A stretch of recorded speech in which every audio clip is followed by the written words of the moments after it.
আসসালামু আলাইকুম। আমি ডাক্তার মোহাম্মদ নেফর রহমান, সহকারী অধ্যাপক, পেডিয়াট্রিক নিউরোসার্জারি বিভাগ, national institute of neurosciences and hospital এবং chief consultant Bangladesh paediatric neuro care centre. আজকে কথা বলবো শিশুদের ঘাড় ব্যথা নিয়ে।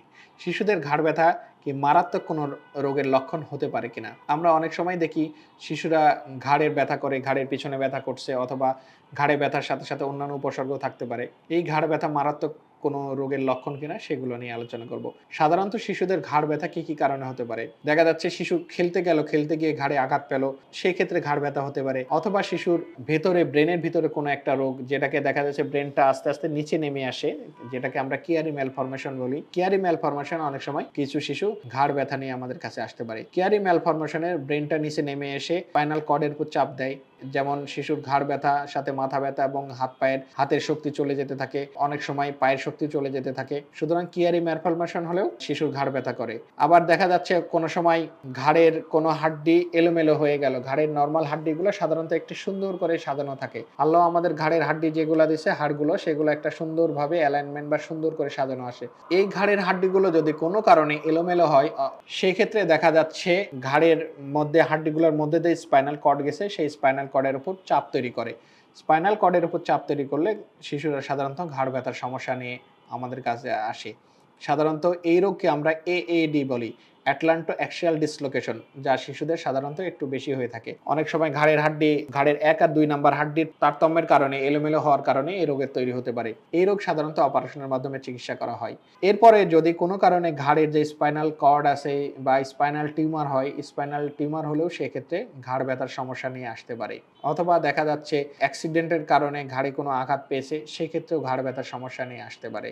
অথবা দীর্ঘক্ষণ মাথা নিচু করে শিশু যদি মোবাইল দেখে বা কোনো কাজ করে সেক্ষেত্রে অনেক সময় স্ট্রেন বা ইয়ের কারণে, দীর্ঘক্ষণের নিচের দিকে ঝুঁকে থাকার কারণে ঘাড়ে কিছু ক্ষেত্রে ব্যথা করতে পারে।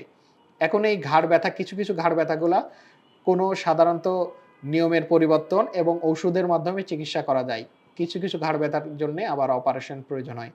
সুতরাং শিশুদের ঘাড় ব্যথার কোনটার জন্য অপারেশন প্রয়োজন, কোনটার জন্যে শিশুদের অপারেশন প্রয়োজন নেই, এটা জানা অতীব জরুরি। কারণ কোনো কারণে যদি আপনার বাচ্চার কিয়ারি ম্যালফরমেশন হয়, অথবা দেখা যাচ্ছে স্পাইনাল টিউমার হয়, অথবা যদি ঘাড়ের হাড্ডির তারতম্য হয়, এই ক্ষেত্রে অপারেশনের মাধ্যমে সঠিক সময়ে চিকিৎসা করলে সরাসরি সম্পূর্ণ সুস্থ হওয়া সম্ভব। সঠিক সময়ে চিকিৎসা করলে যেহেতু সম্পূর্ণ সুস্থ হওয়া সম্ভব, সুতরাং আপনার বাচ্চার ঘাড়ে ব্যথা হলে আপনার বাচ্চাকে দ্রুত একজন পেডিয়াট্রিক নিউরোসার্জনের কাছে নিয়ে আসতে হবে। উনি দেখে সিদ্ধান্ত নেবেন আপনার বাচ্চার অপারেশন করতে হবে কি অপারেশন করতে হবে না। আবার কিছু অসুখ আছে, যেমন যদি আপনার বাচ্চা সাধারণত খেলতে গিয়ে হঠাৎ করে সামান্য আঘাত পেল, অথবা দীর্ঘক্ষণ মাথা ঝুঁকে থাকার কারণে কিছু ঘাড় ব্যথা করতেছে, এই সব ঘাড় ব্যথায় সাধারণত পজিশনের চেঞ্জ অথবা ঔষধের মাধ্যমে চিকিৎসা করা যায়।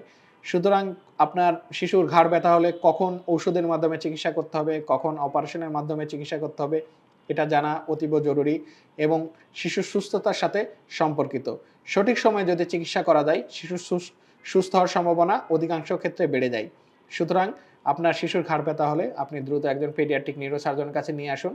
একজন পেডিয়াট্রিক নিউরোসার্জন এই বিষয়ে দক্ষ, অভিজ্ঞ এবং সমসাময়িক জ্ঞানের অধিকারী, এবং এই বিষয়ে উনার দক্ষতাকে সর্বোচ্চ বলে ধরে নেওয়া হয়। এখন ঘাড় ব্যথা হলে কেন পেডিয়াট্রিক নিউরোসার্জনের কাছে আপনার আসতে হবে? ঘাড় ব্যথা হলে এই কারণে আসতে হবে কারণ ঘাড় ব্যথার যেগুলো কারণ, সেগুলো সাধারণত শিশুর নার্ভের সাথে জড়িত, স্পাইনাল কর্ডের সাথে জড়িত। এগুলো সাধারণত একজন পেডিয়াট্রিক নিউরোসার্জনই ডিল করে থাকেন বা পেডিয়াট্রিক নিউরোসার্জন এইসব নিয়ে কাজ করে থাকেন। সুতরাং ঘাড় ব্যথা হলে অন্য কোনো চিকিৎসকের শরণাপন্ন না হয়ে আপনি সরাসরি একজন পেডিয়াট্রিক নিউরোসার্জনের কাছে নিয়ে আসুন। ভালো থাকুক আপনার বাচ্চা, সুস্থ থাকুক আপনার বাচ্চা, সুচিকিৎসায় সুন্দর আগামী, এই প্রত্যয়ে বাংলাদেশ পেডিয়াট্রিক নিউরো কেয়ার সেন্টারে পথ চলা।